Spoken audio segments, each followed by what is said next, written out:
अस्सलाम वालेकुम दोस्तों, मैं फ़याज़ महमूद हूँ और आज फ़याज़ सिपी की इस नई एपिसोड के साथ हम हाज़िर ख़िदमत हैं। मेरे साथ मौजूद हैं जहांज़ेब अब्बासी साहब और आज हम बात कर रहे हैं इमरान खान और उनकी टीम के साथ एक किया गया वादा, वो आज वफ़ा हो गया है। आप सोच रहे होंगे कि ये वो कौन-सा वादा था जो 11 मार्च को किया गया था, लेकिन आज वो वादा वफ़ा हुआ है। इससे पहले हम आपको बता ज़रूर चुके हैं, लेकिन आज आपके लिए सरप्राइज़ है और आप भी सोच रहे होंगे कि इस दौर में इमरान खान के साथ किया गया कौन-सा वादा था और कौन-सा वादा पूरा हो गया है। तो इस व्लॉग में ये भी बात करेंगे, लेकिन दूसरी तरफ जो बड़ी इंपॉर्टेंट डेवलपमेंट हुई है और वो है प्राइम मिनिस्टर शहबाज शरीफ और इमरान खान के दरमियान चलने वाली एक कानूनी लड़ाई की।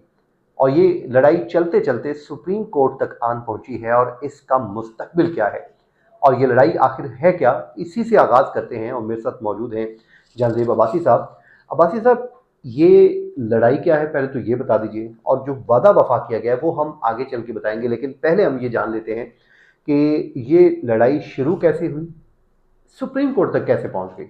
बहुत शुक्रिया फ़याज़, आपने वक्त दिया।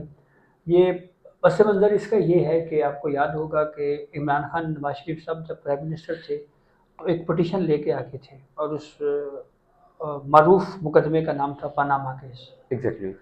उस पटिशन जिसके बारे में पाकिस्तान तहरीक इंसाफ की कानूनी टीम में मौजूद हामिद खान, जो बाद में उन्होंने टीवी टॉक शोज में बैठ कर ये कहा कि पटिशन तो हमने ऐसे ही तरद्दुद किया, वो फैसला पहले ही तय था कि फैसला क्या आना है, यानी मियाँ मोहम्मद नवाज शरीफ की डिस्क्वालिफिकेशन पहले ही तय हो चुकी थी।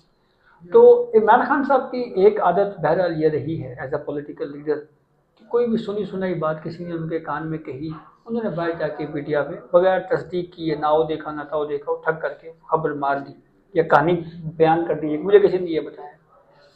अच्छा जी, यही कुछ हुआ। उन्होंने ये कहा जी कि मुझे किसी ने कहा है जी कि शहबाज शरीफ ने ऑफ़र की है कि 10 अरब रुपया मुझसे ले लें और पनामा केस सुप्रीम कोर्ट से विड्रॉ कर लें। अच्छा, अब बिल्कुल ये हुआ था। तो ये बात उन्होंने सुप्रीम कोर्ट के बाहर मीडिया डाइस पे गुफ्तगू करते हुए कही। उस पर बड़ा हंगामा पैदा हो गया कि शहबाज शरीफ ने अपने भाई को बचाने के लिए 10 अरब रुपए की ऑफर कर दी है इमरान खान को। बिल्कुल ठीक है। तो बाद में फिर पता ये चला जनाब कि ये ऐसे ही कि फ्लूका सा ही था। गो के बहरहाल ये ट्रायल में जैसे केसेस वो उन्होंने एक तय दफा होना है। 2013 में 35 पंक्चर वाला जी जी इल्जाम जी आयद जी, कर दिया और था बाद में कहा मुजफ्फर वो पे। तो सुनी सुनाई बाद में बात उसको है। पॉलिटिकल उन्होंने एक स्टेटमेंट डिक्लेयर हाँ, किया था। कि वो तो सियासी बयान था जी मेरा। तो ये फिर हत्या के इज़्ज़त का दावा लेकर मियाँ मोहम्मद शहबाज शरीफ लीडर ऑफ द अपोजिशन के तौर के ऊपर बाद में चले गए थे। चले गए कोर्ट में और हत्या के इज़्ज़त का दावा दायर कर दिया।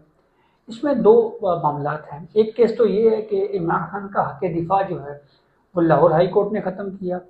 सुप्रीम कोर्ट ने जस्टिस मंसूर अली शाह के बेंच ने उसको बरकरार रखा और ये कहा कि इमरान खान डिले टैक्टिस कर रही है।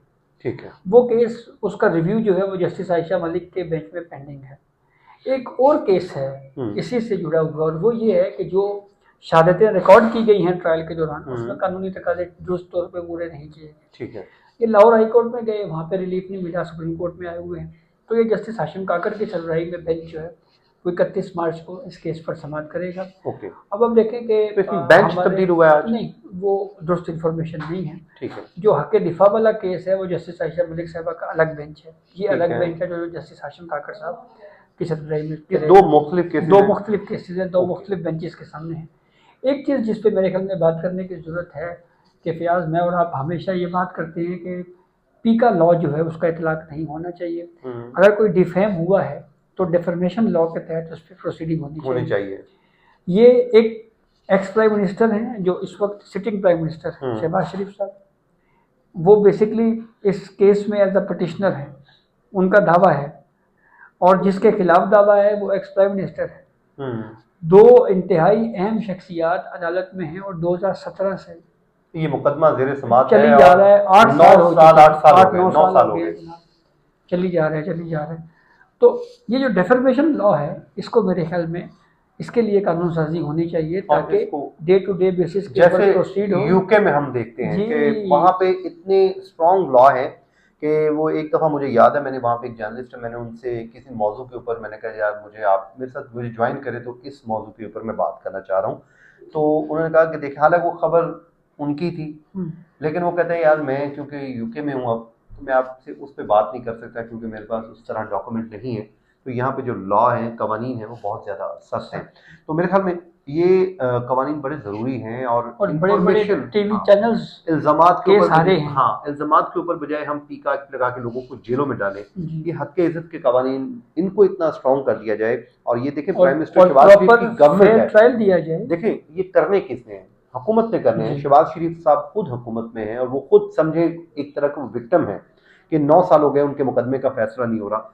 तो कम से कम वो अपने लिए नहीं बल्कि दूसरों के लिए नहीं बल्कि अपने लिए कम से कम कानूनसाजी करवा लें कि इन केसेस का जल्दी फैसला आए ताकि लोगों की जो की दाद रसी हो सके। जी बिल्कुल दुरुस्त। अच्छा, अब्बास साहब, एक हमने खबर दी थी 11 मार्च को और उस पे एक मुलाकात भी हुई थी, आपको याद चैम्बर होगा, मीटिंग। चैम्बर मीटिंग हुई थी जी। जिस पे हमने बड़ी डिटेल में बात की थी और वो हुई थी एतजाज एहसन साहब की जी। और साथ में बहनों की भी। चीफ उसके बाद जस्टिस जी सरफराज डोगर साहब जी से। जी उसके बाद हमने बताया था कि 31 मार्च को ये मुकदमा मुकर्रर हो रहा है जिसमें इमरान खान की सज़ा मौतली है और नैब की वो दरख्वास्त है जो उन्होंने इस दरख्वास्त के ऊपर एतराज़ आयद किया है कि ये नाकाबिल समात है क्योंकि 190 मिलियन पाउंड केस की जो मरकजी अपील है वो अभी तक एडमिट नहीं हुई है, वो नोटिस नहीं करवाए गए इनके वकला की तरफ से।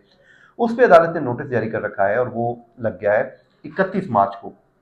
अच्छा, एक चीज़ बड़ी उस पर इंटरेस्टिंग हुई, हमने उस टाइम रिपोर्ट भी की थी और ये 31 मार्च की जो डेट है वो आ गई तो उस पर लोग अभी तक वो कॉज लिस्ट जारी नहीं हो रही थी, लोग घबराए हुए थे, परेशान थे, इवन के पता नहीं जो ये हतमी तारीख है भी या हाँ नहीं हतमी है। तारीख है। लेकिन देखिए, जब चीफ जस्टिस से मुलाकात हुई थी तो हमने ये ज़राए से आपको बताया था, आपने भी बताया था कि एतजाज़ एहसन साहब और इनको यकीन दहानी कराई गई है कि ईद के बाद मुकदमा लग जाएगा और आपको डेट स्टाफ दे देगा। अब ज़ाहिर है जिस स्टाफ की तरफ से या जिन लोगों की तरफ से कांटेक्ट करके किन को बताया गया हमें वो भी मालूम है, बट हम इतना बताते हैं कि उन्होंने उनको न सिर्फ आगाह कर दिया था, डेट भी बता दी थी।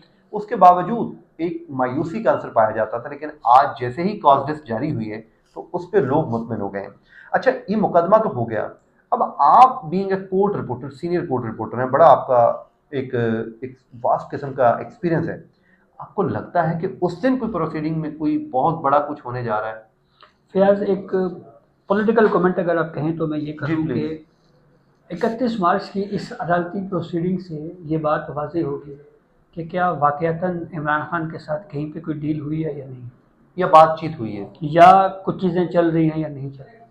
अगर हम हिस्ट्री देखें, देखिए बिल्कुल वाज़ेह बात है, यहाँ पे जब हालात लेकिन तब्दील अब्बास होते साहब, हैं अभी ना, तक मैं तो आपको डील बताता वाला हूँ तो आंसर भाई, देखें, मैं आपको हम बताता बड़े हूँ। अरसे से कह रहे हैं जी डील हो रही है, लेकिन इमरान खान साइड पे हमें कोई ऐसी चीज अभी तक नजर नहीं आ रही। मैं आपको तो उसकी वजह बताता फिर हूँ। हम क्यों बजीद हैं डील के ऊपर ही? मैं इसकी आपको वजह ये बताऊं कि इमरान खान के मौक़िफ़ में मैंने बहुत ज़्यादा तब्दीली देखी है।